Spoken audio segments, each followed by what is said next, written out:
Hi, I'm Ollie.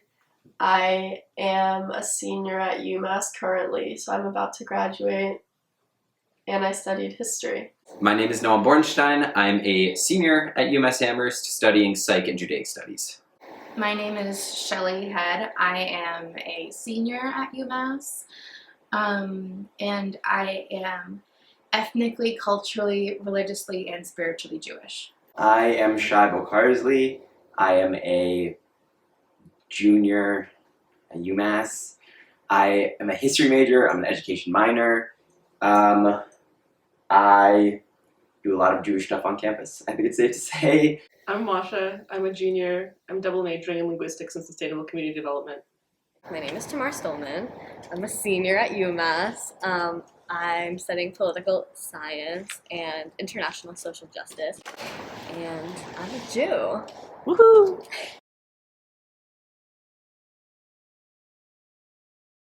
My experience as a Jew at UMass has been overall really great, especially because I didn't grow up in a Jewish area. I was one of very few Jews in the small town where I grew up. Though the larger area surrounding, New Jersey and New York does have a lot of Jews, I never really had a Jewish community growing up. I didn't have a lot of Jewish friends. And so simply being at a college where there are a lot of Jews has been really great, and there are a lot of resources, and I think the Jewish programs and communities at UMass that I've encountered are really open-minded and full of really kind people. I have spent a good amount of time at the UMass Hillel. I've also just through that formed relationships with specific Jewish leaders and teachers.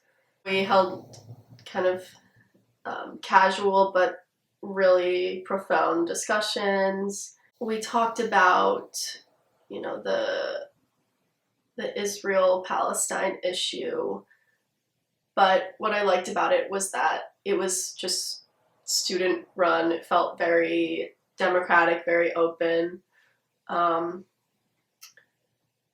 Felt like, within certain boundaries of respect, you could say how you really feel, what you really think,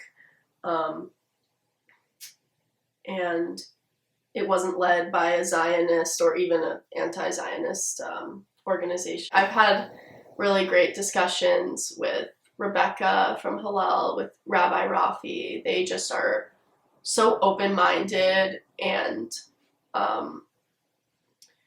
I kind of feel insecure because I didn't really have Jewish education. I wasn't even bat mitzvahed. But they're just so wonderful to talk to, and you don't need to be someone you're not or have this great amount of knowledge to have these great discussions with them. I keep using this phrase, but I would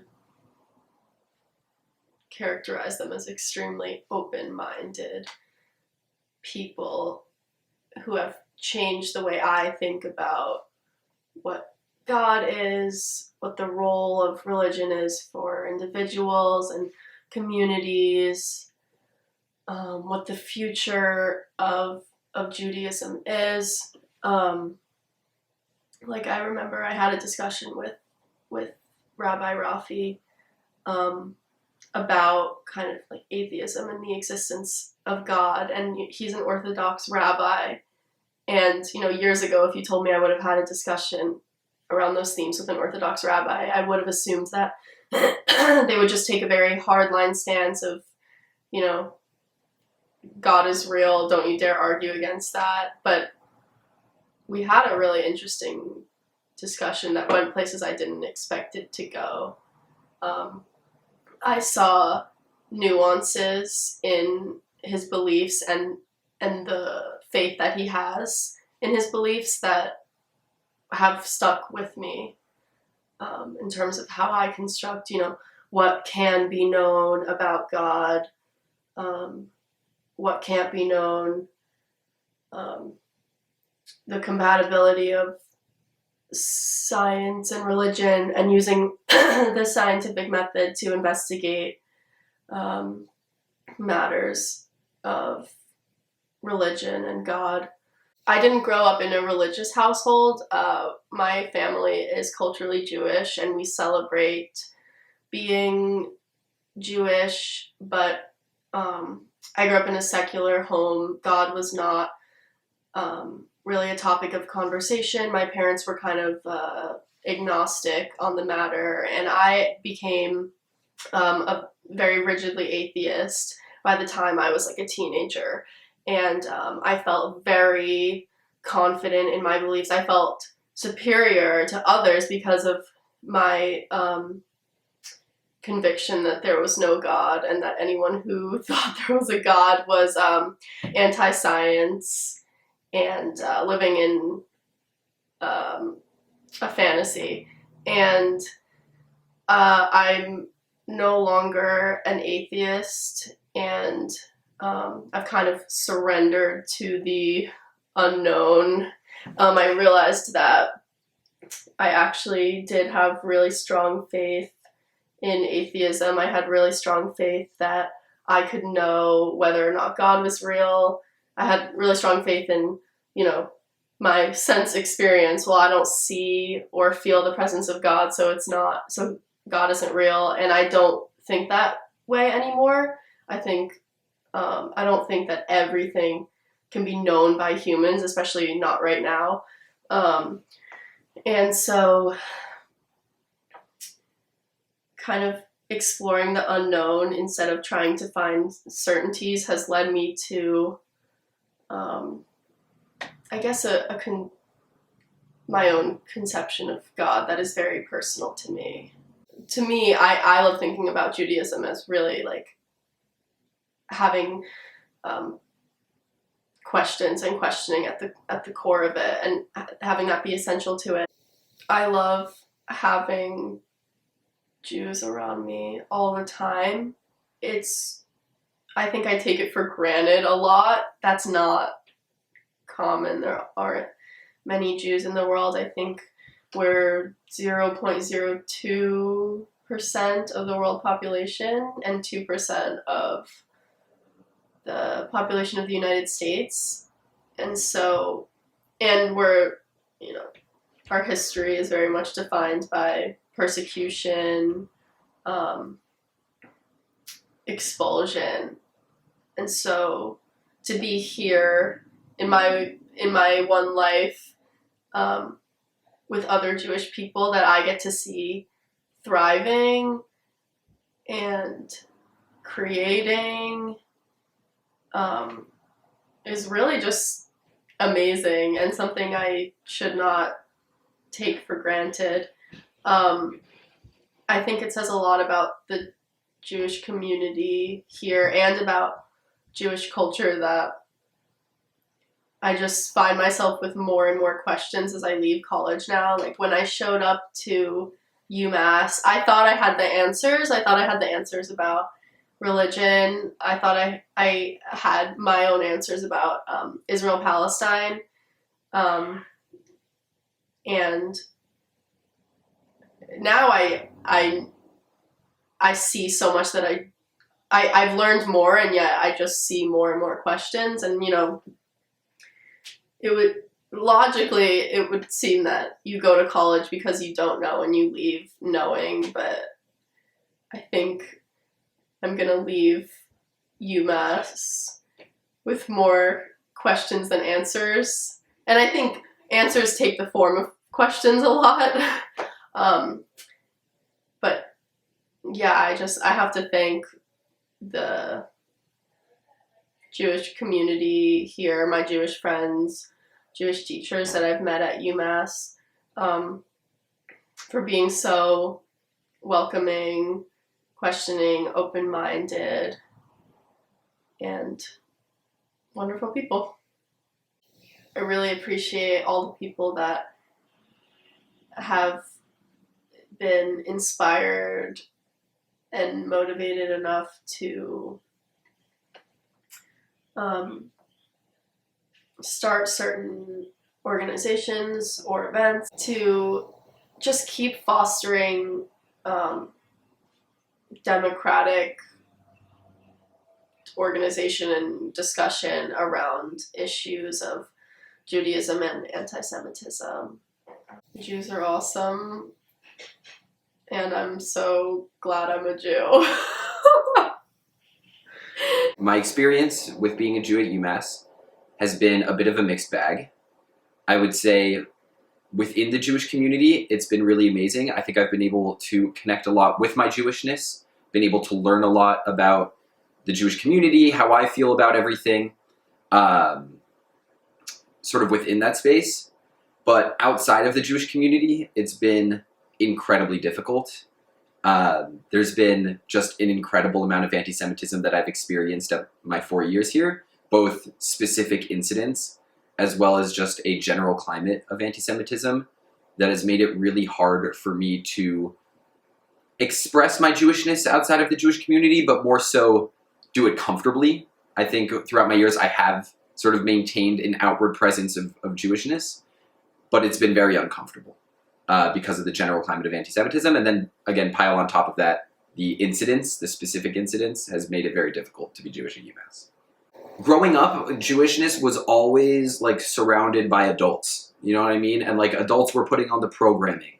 Adults were creating all of this stuff. And I think for a lot of people, both in my community that I grew up with and period, that's like a real turnoff. It makes it feel a lot less authentic. This is sort of a reality. There's nothing, it's not a horrible thing. There's just nothing you can do about it.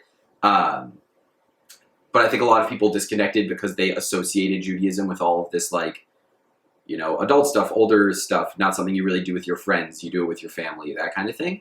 And when I got to UMass, it was really, really amazing to be surrounded by a group of people that all came to the same place because they fully chose to.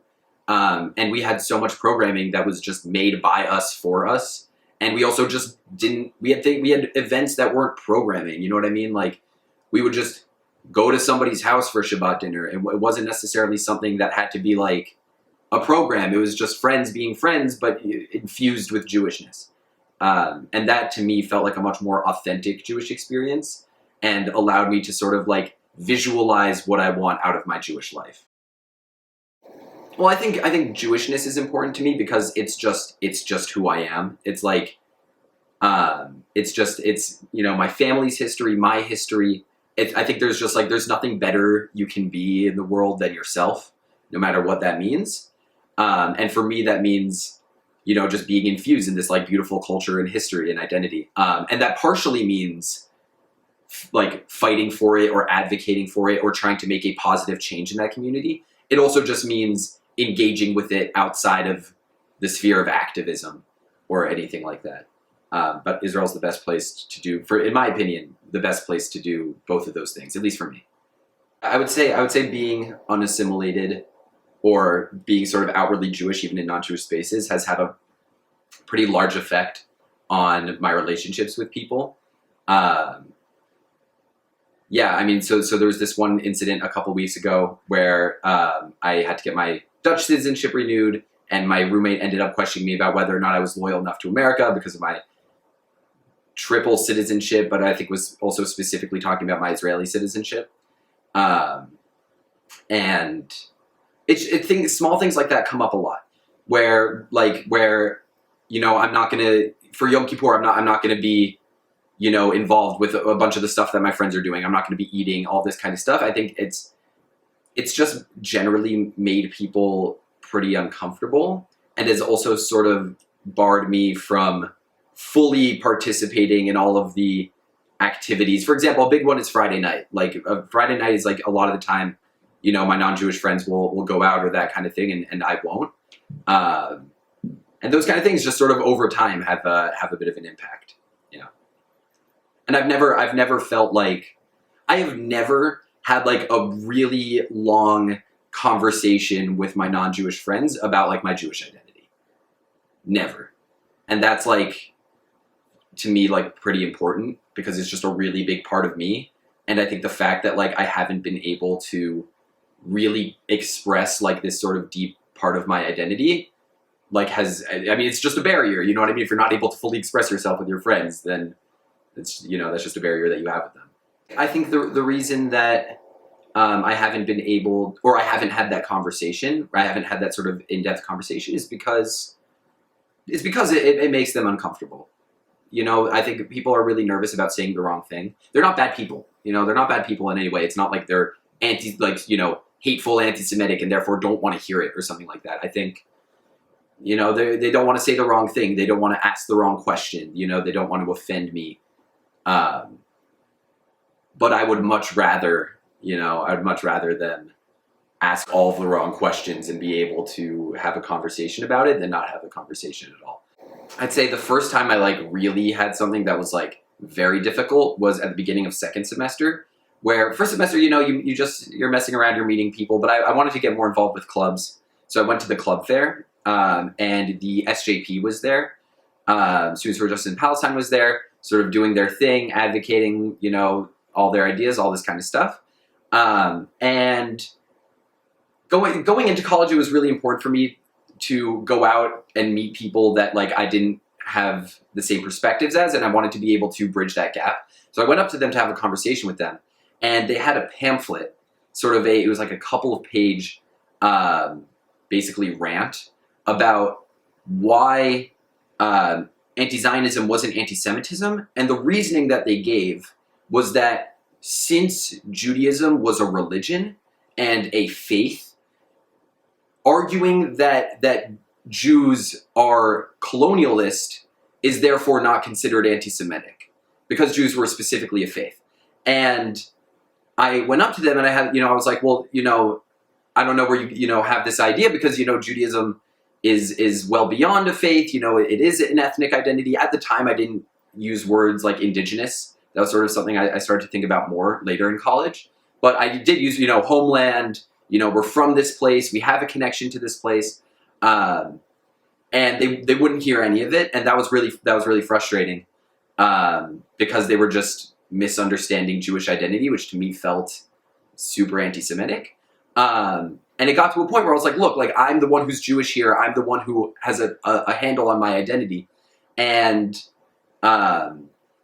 they basically pulled well, I know someone who's Jewish who says otherwise, so all of this kind of stuff. And that was really a really interesting moment to me because for a group that advocated as a progressive group, they were using a lot of what I felt was like very typical right-wing talking points, as in sort of like just misunderstanding or not caring about learning about people's history or identity, and then following it up with, well, I know somebody from this with this identity or this opinion, so I therefore can't be hateful towards that group. And that was really frustrating to me and sort of a big moment.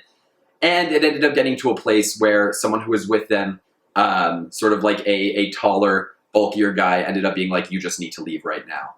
And that was when I was like, okay, this just needs to not happen right now. So yeah, that was my first sort of big encounter with anti-Semitism. Of course, there's been a lot more. I could elaborate more if you would like, but that was my first big one. Having people that I don't have to explain my identity to, and I can just like, there have been so many times where like it's been a really stressful week, both with work, school, everything, and just like being able to come to a place where I don't have to like, it doesn't have to be outward. I don't have to like, actively show my Jewishness. It's just there, and everyone does it, and it just feels like I have this level to be able to breathe, and that happens both just generally and especially when anti-Semitic things happen. I don't have to argue or explain or anything. I can just be like, oh my God, everybody, can we just like take a minute and be together for a second and just recognize that this is insane and just be okay and all this kind of stuff. It's been really helpful. I'm partially very scared. I also know that there is a direction. I mean, you know, this is not the first time Jews have experienced things like this. It won't be the last time. So it gives me a little bit of, you know, hope or a calmer feeling that, like, I know that this is just sort of par for the course of Jewishness. It is definitely part of the reason I'm making Aliyah. And yeah, you know, it'll probably get worse before it gets better, but you know, that's how it is. We keep going. I think something that I have partially experienced, but I think something that I've also just seen, is that it's really possible for Jews at UMass to avoid and not experience anti-Semitism if they downplay Jewish identity. I think like the more removed you are from, and it's, you know, it's not sort of a judgment, should you be, should you not be. It's just the more removed you are from the Jewish community, the less you outwardly express Jewish identity in non-Jewish crowds and all this kind of stuff, the less, right? If you don't express Jewish identity in a non-Jewish group, then you don't have to deal with that discomfort. It's just sort of a natural way that works. And I think I've experienced that, both personally and something that I've seen just at UMass. Okay, the one other thing that I sort of think about when I think about Jewish life at UMass and really Jewish life in college period is I'm really concerned for what like the future of Jewish life looks like, or just the future of Jewish life in America, period, not just on college campuses. Seeing so many people be so closed off and like not willing to hear the experiences of Jews, especially as anti-Semitism is getting a lot worse, is really scary. It's also even more scary that it's happening, it's like centered around college campuses. It's like worse among college campuses than anywhere else. And those people who like, I know that I've had these conversations with who are completely closed off, they're just like, you know, they're going to go out into the world. They're going to, you know, make a difference, you know, be in these positions, be adults, you know what I mean? And that makes me really scared. The more that I learn about Jewish history, the more that I realize like things could go to shit at any second. And like, we're creating a perfect storm where all it takes now is for some crazy person, and it already happens. People are like, why do we need Hillel? You know what I mean? Like, why do we need all these Jewish institutions? You know what I mean? And one step at a time, it's just like, it's so clear the path that's being taken, and that's just really scary. So I've always had a really like strong visceral reaction to anti-Semitism, and I grew up thinking that was weird even for a Jewish person, because all of my classmates in like middle and high school, especially my Jewish ones, just didn't seem to take it as hard as I did. Like, on the one hand, like, everyone processes trauma in their own ways, but on the other hand, I was like, why am I taking this so hard? My paternal grandfather was a Holocaust survivor. He was only a few years old when he and his two brothers basically traveled across Europe from like the Netherlands down to Israel. And their parents smuggled kids out of the Netherlands, and one of them was shot on sight and the other one was sent to Auschwitz and gassed immediately upon arrival. I don't remember which one was which. And turns out that experience combined with my mom's side of the family escaping pogroms and literally all of the trauma from all of the generations gave me genetically inherited PTSD. And I just didn't process that until sophomore year. I didn't go to any services for a very long time, and I was trying to figure out like what was making me so afraid and like depressed, even though like it's pretty clear, like it's understandable, but it was interfering with a lot of stuff. So I go home for a day. I'm like, I need to just get this out of my system. So I left campus October 29th, 2019. I come back to campus for Halloween and because I have a meeting with my advisor. While I was gone, someone had drawn 5 swastikas on the Fine Arts Center. And I'm a theater major. And it was directly visible from the entrance and exit to the department. So if I had been there that morning and gone to my morning acting class, like I would have if I hadn't left campus, it would have been the first thing I saw. And I think that probably would have been like the breaking point. I find out about it like after it's been taken down. And it just like I'm so thankful to myself for having that instinct to not be there. Like if there's anything that like really came from this, it's trust in your gut. Like if something bad is about to happen and you can feel it in your stomach, even if you think you're overreacting like I was when I wasn't medicated, trust your gut. So now we get back to the diagnosis. I know people have mixed stories about CCPH, but they saved me. Basically, I don't know where my mental health would be without that. I think I would probably be a lot angrier. Like part of the reason I went to go get that diagnosis was because I just wouldn't stop crying. And I knew everything would be okay, and I knew that like I was fine and that everything was fine in my general vicinity, but I just couldn't stop. And so I went to CCPH, and the guy that I still go to there actually went down the list and he said, by any chance, are you descended from a Holocaust survivor? And I said, yes, I am. And he said, well, you actually, like that is one of the largest populations of people who have internalized trauma or genetically inherited PTSD, whichever term you want to use, that have been used as a case study. Any sort of traumatic event can actually permanently modify your genetics. And lo and behold, those can get passed down.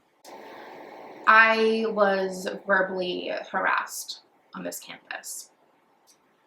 I walked by a building while on a video call to my family Hanukkah party. And I was thanking a relative for giving me an electric menorah so I could light the candles in the dorm. And behind me, I hear people talking, so I take off my headphones, and there are guys leaning out of one of the windows yelling at me. And I remember it pretty much word for word. It was, praise be to Jesus, King of all the Jews, whose life we are celebrating on this day, something, something, something. And I'm just like I was kind of lost for words, so the only thing I could think to do was just to flip them off and keep walking. But I can't stop thinking about it. I was walking to Dungeons and Dragons session, and I was distracted the entire time I was there, and then I walked back to my dorm, and I'm like, okay, finally some time to like process what happened. And I come out of the elevator onto my floor, and all of the other Jews on my floor are putting together a Christmas tree. And I'm just like, really? Like, what? And I just go to my room and I lie down and I cry for a bit. And then they're like, hey, do you, like, checking in on me, like, hey, do you want to help us with the tree? I'm like, no, I don't want to help you with the fucking tree. Like, am I the only one that's upset by this? And I told them, and they were just like, well, what can you do about it? I'm like, I have no fucking clue. I reported it to UMPD. They said that they can't do anything about it. It was a mix of they didn't know who it was and I couldn't identify them. And there's no cameras in Herder. And also it's verbal assault. It wasn't physical, so there's not exactly much they can try for. And I was just like, yeah, this is how so much anti-Semitism on campuses goes under the radar. Holocaust survivors are a dying breed. Like, it's not unreasonable to think that they will all be gone within the next decade. And part of their remaining legacy, like it or not, is the way that their experiences have shaped my brain, really. Even though my grandfather has been gone since I was in 2nd grade, his experiences live through me. And I didn't know him that well. Again, he died when I was in 2nd grade, but I think I have learned more about him and more about myself through my diagnosis of inherited trauma than through most other things in my life. That's part of our role as the grandchildren. I think the parents, like our parents, their children, were part of that Cold War era. Don't talk about your Judaism. We're gonna not acknowledge this at all. Like, just the general Red Scare was really kind of the breaking point for a lot of people, especially in the United States, is Judaism.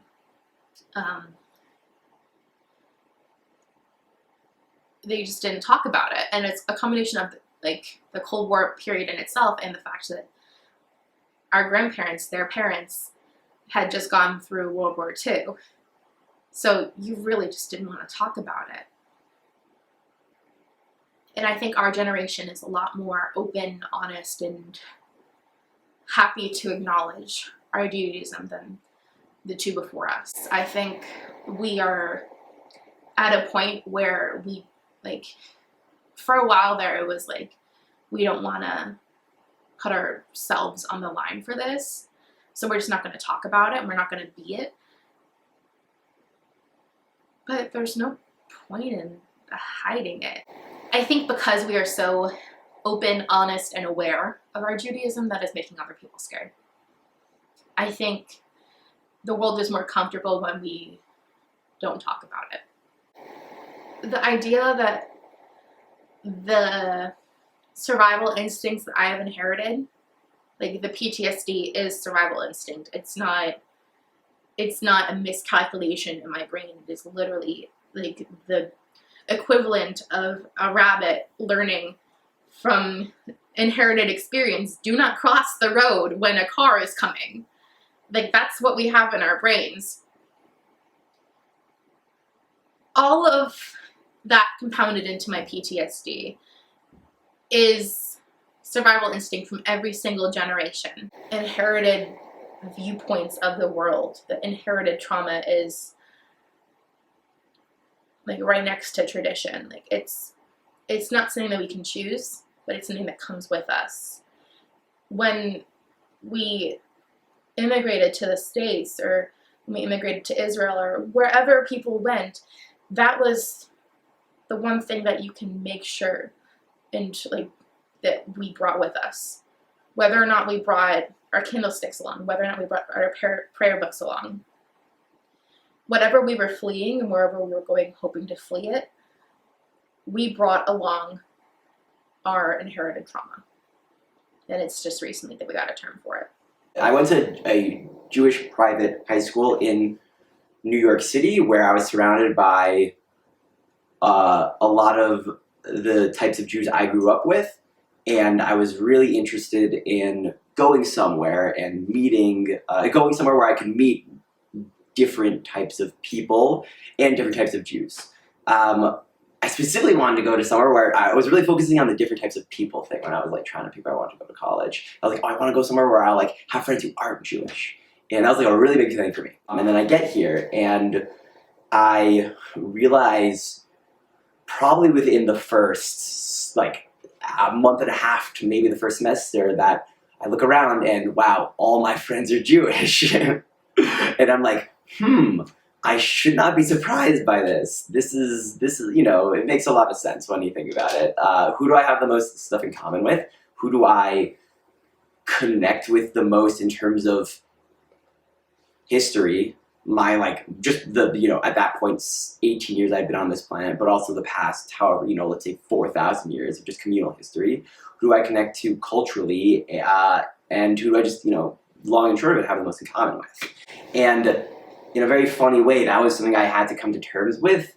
The idea that I really like being around Jewish people, and those are the people I probably will spend most of my time around, is like a very funny thing that I had to come to terms with.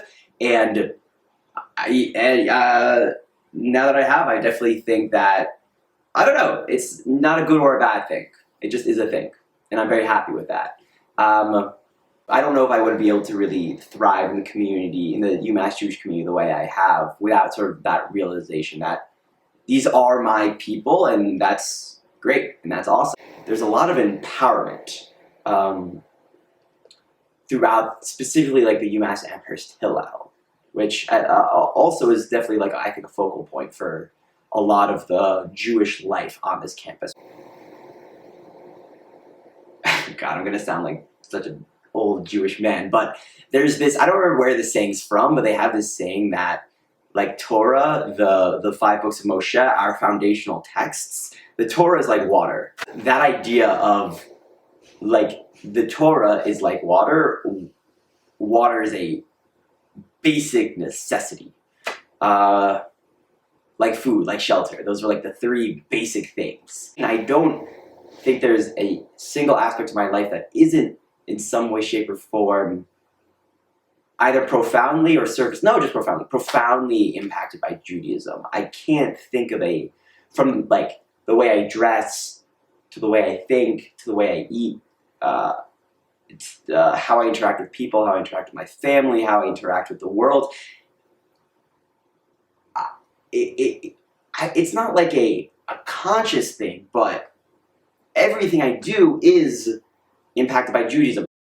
Judaism has shaped my understanding of the world, and I don't think there's a place in which it hasn't. I love learning. Everyone in my family is either some form of Jewish educator / like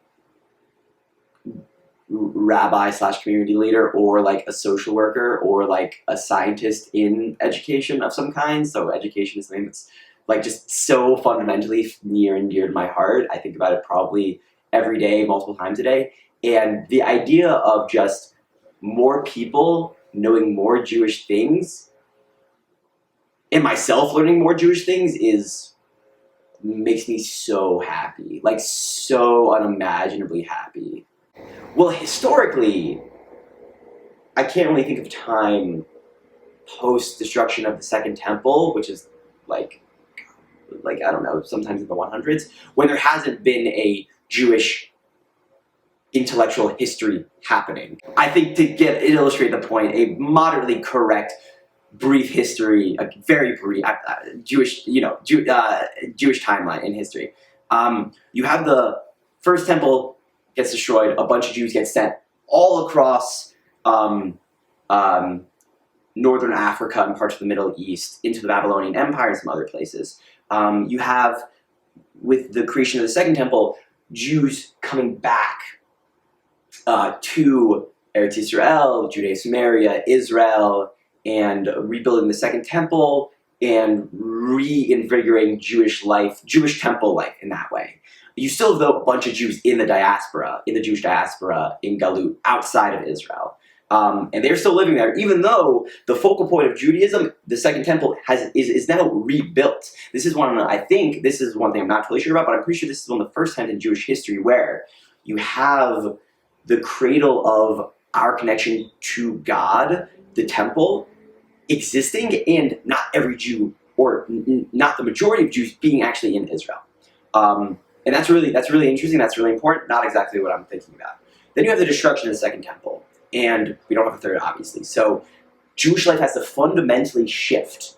What does it mean to be Jewish? We don't have a temple anymore. We don't have sacrificing to God anymore. This is a fundamental change in our history, and this is why people still being in the land outside of Israel in Babylonia is so important. Those Jews in Babylonia, while the Second Temple was being constructed, they start to have a conversation about what Jewish identity, practice, and law actually is, based off of, Jewish writings from before then. And they're having conversations on prior Jewish texts. This eventually becomes codified in the Gemara, which is effectively just a bunch of rabbis chatting about what does it mean to be Jewish, what are the Jewish laws, and all this stuff. This is happening, this whole process is happening really soon after the destruction of the Second Temple. And the Gemara is codified, or written down, I think in 500, I can't quite remember. But after that, it's not like these conversations stop. People then start to talk about what's going on in the Gemara. And people start writing books about what's happening in the Gemara. You have the Rambam eventually, 600 to 700 years after the rabbis, writing books about, writing Mishneh Torah, which is basically a law book about how you live your Jewish life. And it's his massive thing. I get also kind of perplexed, but still, it's like the Jewish law book. And then you have people talking about that, and then you have people researching that, and studying that, and commenting on that. And you have this cycle of just looking back at older people, seeing what they said, and then talking about that. That, I think, is one of the most fundamental aspects of what it means to be Jewish. And by proxy, I think that's why it's a fundamental aspect of Judaism is education, and just talking about what it means to be Jewish and learning about what it means to be Jewish. I don't remember the full story, but you have this hill in front of you, and you are just standing in this, in front of this hill, and you can't see over the hill, obviously. The hill's tall. It's a tall hill. The whole, but when you have your ancestors, your relatives who were larger than life in terms of what they could do, in terms of what they were talking about, you stand on their shoulders. And maybe one generation, you're only standing on one generation's shoulders. You can't quite see over the hill yet, but then there's a second, there's a third, and then there's a fourth, and then there's a fifth. And at this point, we're at, God knows, it's been 2,000 years since the destruction of the Second Temple, probably less. But besides the point, it's been 2,000 years, so imagine how many people we're standing on. The end of the story, the last line, maybe not the last line, but the story's whole point is we are standing on the shoulders of giants.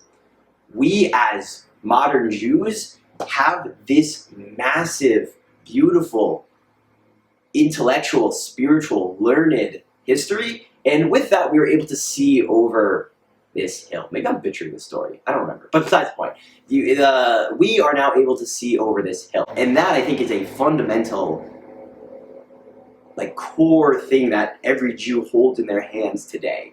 The fact that we are part of a tradition that values looking back and learning from the past, and also looking forward and looking towards the future. That, I think, is one of the most, I use this word a lot, quintessential aspects of Judaism. And we all hold it in our hand. It's a beautiful thing. The reason I'm so happy about the creation and the filming, the making of this documentary video, the word doesn't really matter, is because it is such a important crystallization in time of the UMass Amherst community at a specific moment. I don't know if I'd be able to conjugate and formulate and talk about Judaism and my passions in this sort of way without this community. In this community, really does allow for the, it has its faults, obviously, but it allows for the exploration of a person's Jewish identity. The things that really make me interested are the conversation between Jews, about us. And this college campus for I think is at least a good place for me to be having those conversations. I don't know if it is for everyone, but for me, it was the best place to be having these conversations. My family is from the Soviet Union, most recently from Moscow. We did not do Jewish things when I was growing up, and when I came to UMass, I figured I might as well get into more Jewish stuff. I took Hebrew here. I got involved with some Hillel stuff.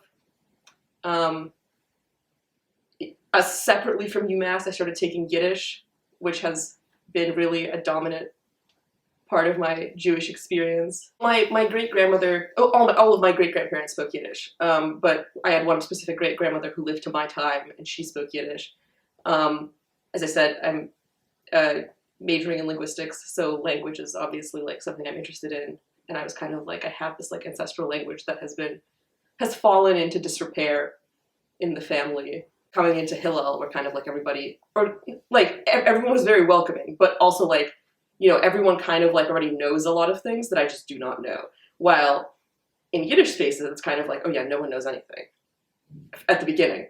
So that was like very conducive to my Jewish journey. Sort of the first year I was here at UMass, when I was trying to like connect to Jewish stuff, I very much like kind of had this like nagging question of like, why am I even doing this? Like, you know, what is the purpose of, like, who is this benefiting? Like, it kind of, on the one hand, it seems like there's some sort of like cosmic, like, oh, you should connect to your culture thing. But, you know, I identify really strongly with my Russian identity. Like, I already have a culture and a community and like all of those things. And that's always going to take precedence over Judaism for me. So like, it's kind of like, okay, do I really want to like be investing all of this into something that will at most be second place? Several people were like, oh, Yiddish, like this is continuing your dead language thing, like Latin. And I was like, no. But in my mind, I was like, I mean, you know, like how alive can Yiddish possibly be? And then like the first like 2 days of class, I was like, oh my God, it's so alive. And it was just so much fun. And I was kind of like, oh, okay, like literally who cares why I'm doing this? Like I'm having such a good time. But on the other hand, like, I feel like a lot of the sort of like standard Jewish narrative really does not apply to me. And so when I went into Yiddish, I was like, I'm gonna go into this like a goy. Like I'm not gonna like use this as a method of connecting to my Judaism. And then we'd like do something and I'd be like, oh, that's exactly what happened in my family. Or like, I'd be like, oh, that's actually not exactly accurate. That's not how it was, because my family, who by the way were Jews, when they lived in the Jewish place that they lived, because they were Jews, because like I'm a Jew and they were also Jews, you know, it was actually kind of different, and I would know this because I'm a Jew. And then I was like, wow, I feel so Jewish. But yeah, I don't know. It was a really good time. I feel like it gives you like it's kind of like a different approach. Like the expectation when you're going into Yiddish isn't necessarily like that you are Jewish or that you have a certain relationship to Jewishness. Like, it's a little bit more of like the sort of common experiences that we all share in a Yiddish space is like interest in Yiddish. And then so that's like the sort of the first step, which makes it much easier to connect with people who do have really disparate experiences from you with regards to Judaism. I do not have an exact number, but if you've ever done like a Yiddish program, it's like everyone there is queer. The reason for this, I think, is, and there's like, this is sort of like a thing that people are aware of, and because of this, like a lot of queer Jews actually do seek Yiddish out, like for that purpose. The reason for this, I think, has a couple of different like sources. One is that Yiddish has historically been associated with leftism. There are a lot of political movements that had Yiddish as like sort of the Yiddish language at its core, or that were like had a big representation of Yiddish speaking people in like within the membership. And obviously like queer people tend to be further to the left on the political spectrum for obvious reasons. Jewish gender as it was coming in from like Eastern European shtetls was different from American gender in some ways. Sometimes there are really obvious connections between Jewish stuff and queerness, and sometimes there are not. And trying to find like ways to connect things, I think, has been really fun and yeah, enriching, and where, you know, just, yeah, you have to think about like what what connections are there between like two seemingly disparate things, I think is a good exercise to do at any point in time. It's been very fun, which I think that's like another, it's kind of like an important thing about like any like identity, is if you're not like having a good time, like, you know, like at that point, like, to what extent is it an identity, and to what extent is it just like, I don't know, like an acts of oppression, so to speak. You know, obviously religion was illegal in the Soviet Union, so we're all just kind of like weirded out by it. Because it's like an old people thing. You know, old people who were born before the Soviet Union are the ones who are like religious. And it's like, it was always really weird for me to see that like people my age. I was kind of like, what do you mean? Like, that's something my grandma does. And not even. It's like, that's something my grandma's parents, my great-grandmother's parents would have done. Like, you're telling me you light candles for Shabbat as a teen? So, which is obviously like a bad perspective to have. Don't be like me. But yeah, but so then when I did go to a Shabbat thing, and like fully like burst into tears in the middle of it for like reasons unclear to me. It was very odd. It was just a very weird thing for your body to do without like any sort of like, because I was not feeling very strong emotions in my mind either. But that was kind of like it was like, maybe this is worthwhile to explore further. I will say, I think a lot of Jewish stuff at UMass is really tied up with Israel, which, like, I would not consider myself a Zionist. And I think there's definitely spaces to have those conversations to some extent, but there's like, I don't know, and there is like, I wouldn't say there's like a lack of focus on the diaspora, but I think to some degree there is like this sense that like, I don't know, I guess like for me, diaspora has always been the default in general, not just of Judaism. And I feel very like, I totally get the like sense of like, because this is how I feel about, you know, obviously now this is like complicated, but not that much more complicated than before. But, you know, I've always like, I have like the sense of like Russia is the motherland. And that's something that I actually have like really tried to untangle, actually in large part because of like Jewish learning and like learning about Israel. I think like sort of a lot of the criticism that we might extend to our own government, we don't necessarily extend to the Israeli government. And there's a lot of like really uncritical views that I've seen from people that it really surprises me from, because they're so critical about other things. Sort of like the Israel Learning Fellowship that I did was definitely like more nuanced than the average conversation about Zionism that you can encounter. Both in the sense of like Zionism and in the sense of just like in general, a lot of like the Jewish spaces are very like mainstream, so to speak. Like, you know, I haven't seen that much like focus on imagining like what does like a Jewish homeland look like without the nation state idea? What does the Jewish homeland look like if it is already a homeland for other people? Like what are the kind of like different ways that we can engage with Jewishness, and what are the ways that we can use like Jewish frameworks to make the world better outside of the frameworks of the world that already exist? I feel like that's something I would like to see more of, is sort of things that are more imaginative and look further beyond the sort of like standard, especially as Jews, we should be aware of, because oftentimes like anti-Semitism is so normalized that people won't even realize that like something that they're doing is anti-Semitic, because it wouldn't have even occurred to them that that's like a thing that could be an issue. And I think we should be well aware of like similar biases and similar processes within our own communities. Jewish history is full of really like tragic and emotional and really personal tragedies. And because of that, like it can be difficult to like think straight about anything that might like challenge Jewish safety or challenge the perceived idea of Jewish safety.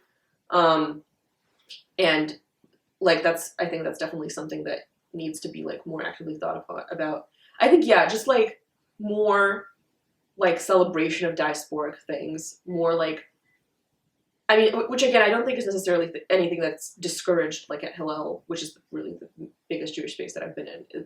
But like sort of idea of like when we talk about like what does it mean to reconnect with Judaism, like for me that's very much like reconnecting with a diasporic identity, and I think like that's something that we should also like I would love for there to be more focus on that of like how can we reconnect with the type of like diasporic things and celebrate being in the diaspora and celebrate being multicultural. This is not something that very few people have said this to me directly, but there's definitely has been to some degree, and some people have like asked about this, which I don't mind, but like when it'll be like, oh, like, you know, now that you're connecting more to your Judaism, like do you like feel less connected to like being Russian?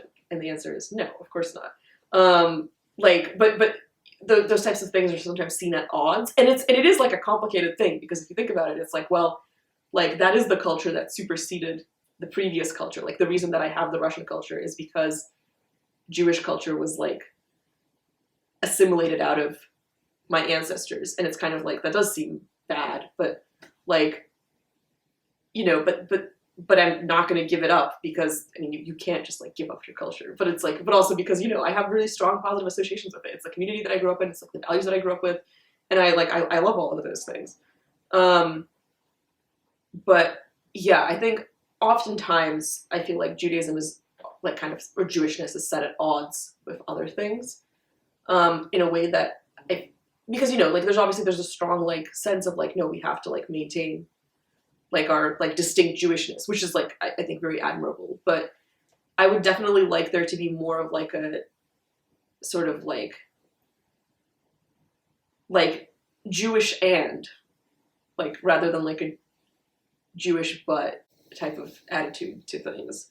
I would love for there to be like more like solidarity with non-Jewish groups as well, because I don't know, I think it's important in general, just like as any minority group, to like be in solidarity. Also, I mean, just obviously like a lot of people are going to have multiple identities. And I think that there's been some really great stuff that has been done here to do that. So it's not like that's something that doesn't exist, but just, you know, theorizing about the ideal Jewish community, that's something that I would definitely put a strong like emphasis on, is solidarity with other groups. When I was a freshman, I was like trying to figure out my place here. The Jewish community was like what I was most drawn to, and I like felt like I was really at home, like on Shabbat, coming to Friday night dinner, and I was like, yeah, these are my people. And like, even though I didn't know them well yet, I was like, I always felt like I had a place to go, and I always felt like I had a community to like, while I was like expanding my own networks, I always felt like I had a community to lean back on, and like that was always such a good feeling that I wasn't really expecting when I came to UMass.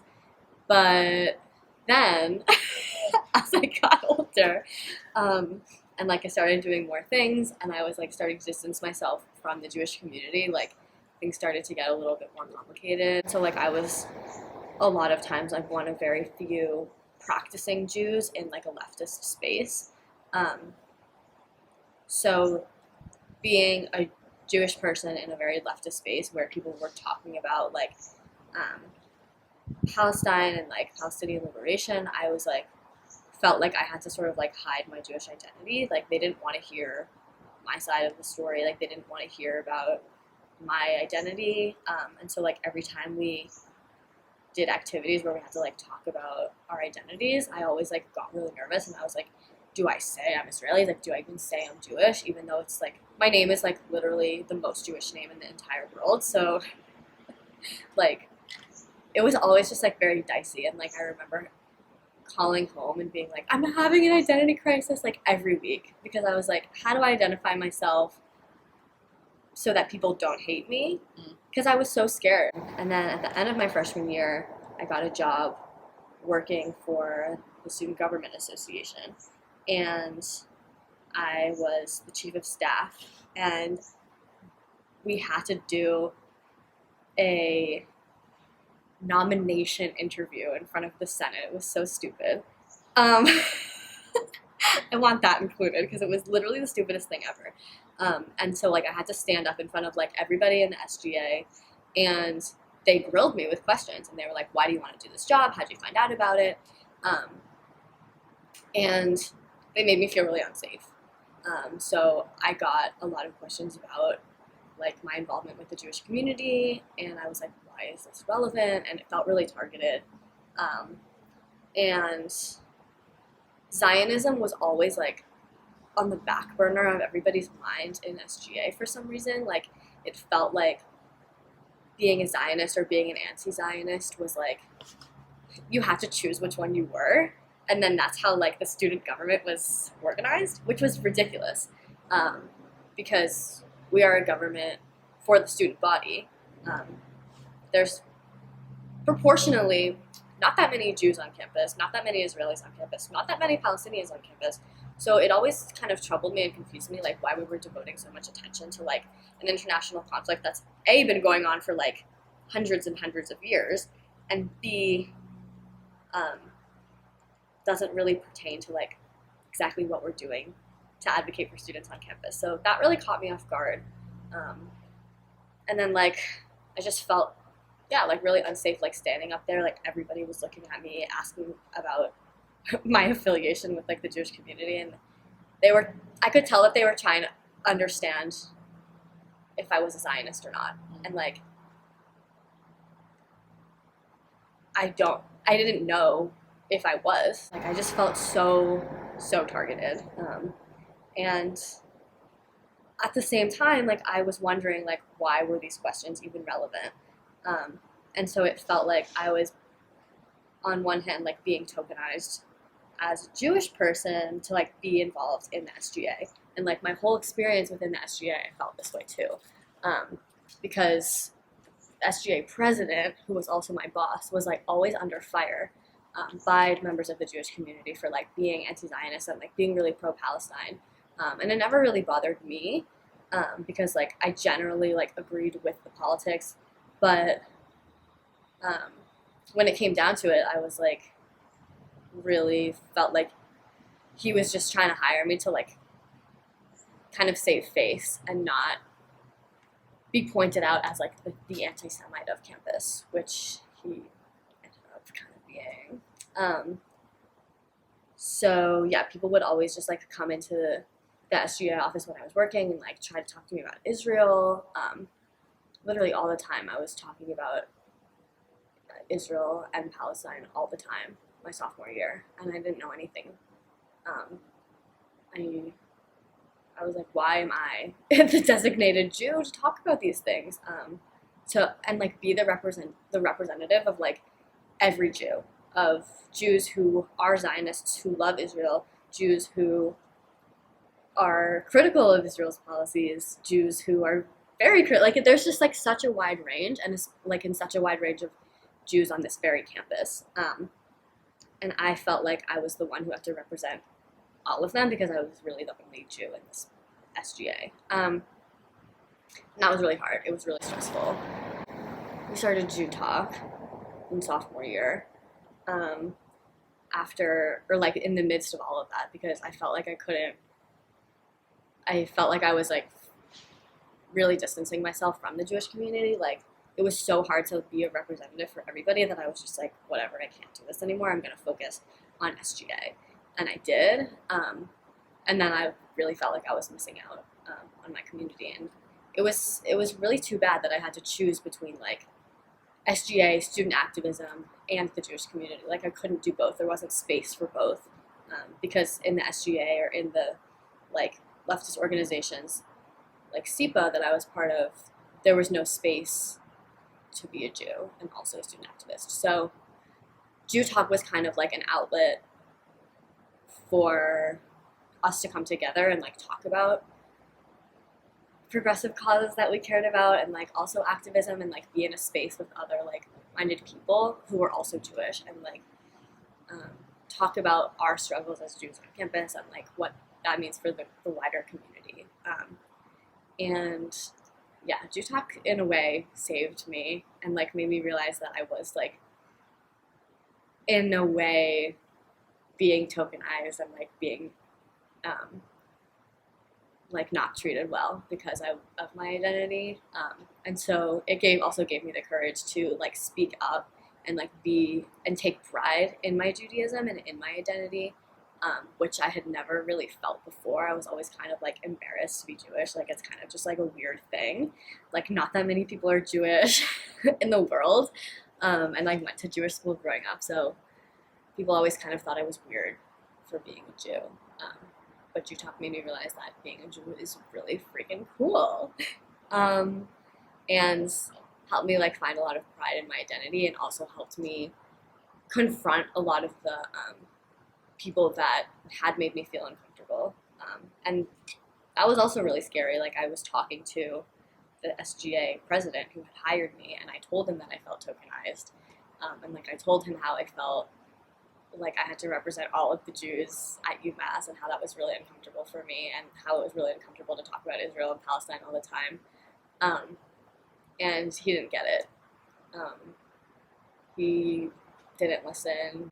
Acting these certain ways and saying these things has like a deeper implication than just like, because he said like, oh, it was never my intention to do that, but he never acknowledged like the harm and the impact that his actions cause. We tried to organize and plan for like a training about anti-Semitism that the SGA could use and implement. And at this point, I wasn't in the SGA anymore, and I had like the knowledge of how anti-Semitism like seeps into the organization and through the entire institution, because like here we are at the University of Massachusetts. It's like a multi-plural place, but sometimes smaller identities like Jews really get discriminated against or like swept under the rug, like our experiences do.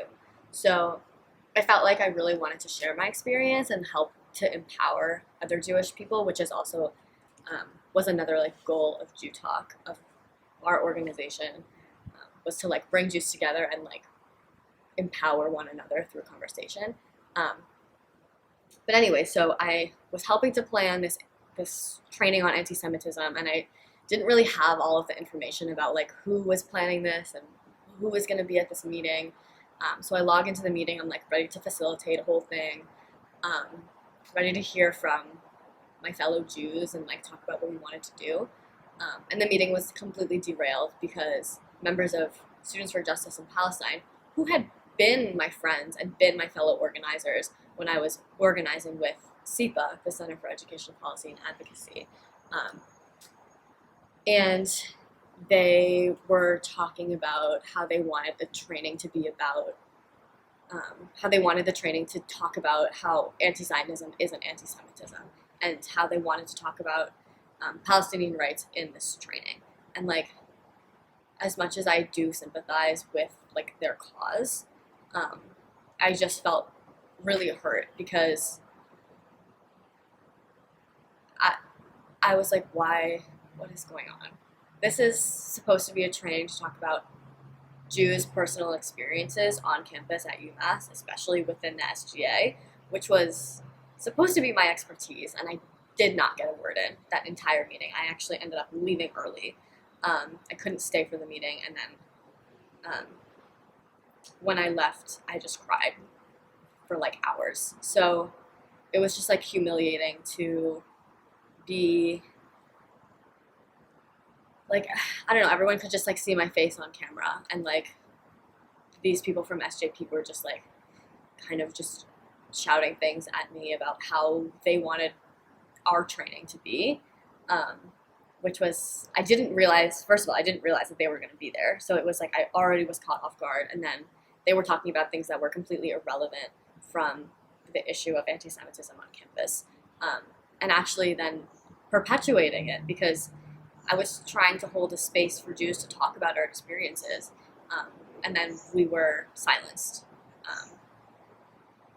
So we couldn't share. Everybody, all of my fellow Jews in this meeting, we all felt the same way. Like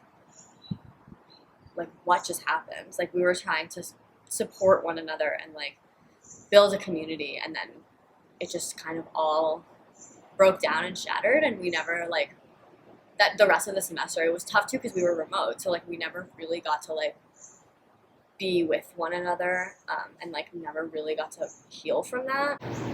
Right now is a really hard time to be a Jew, just like politically in the world. So I'm just trying to recognize that and like be there for my friends. I want a community that's completely open for anybody of any denomination, of any background, of any political ideology, because at the end of the day we're Jews, and like that's what matters, and like we have to be there to support each other because it's hard sometimes.